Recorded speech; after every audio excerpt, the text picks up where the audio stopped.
你也似樹蔭，如何叫你會有共振？靈魂化作法語日語，同樣也是靈魂。如何叫你最貼切合襯？如何叫你會更興奮？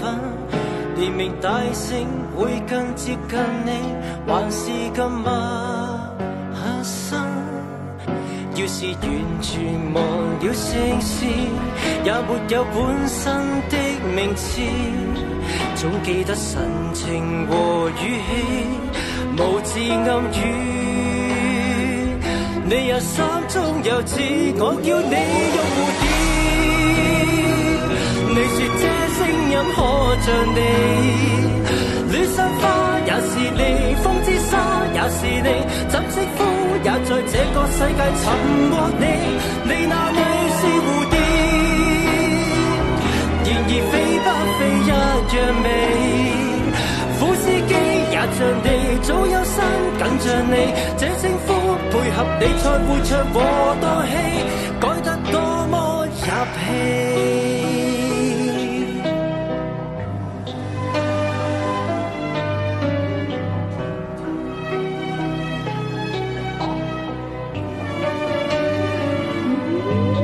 如何拍攝你也入聲，如何叫你會更動聽？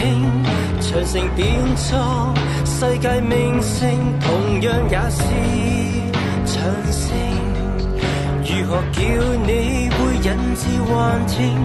如何叫你最有反應？連名帶姓會怪我任性，還是太偽正經？要是完全忘了姓氏，也沒有本身的名字，總記得神情和語氣，無字暗語。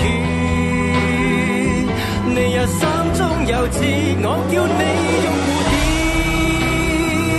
你說這聲音可像你，戀上花也是你，風之沙也是你，怎稱呼也在這個世界尋獲你。你那裏是蝴蝶，然而飛不飛一樣美。苦司機也像你，早有身緊像你，這稱呼配合你才會唱和當戲，改得多麼入戲。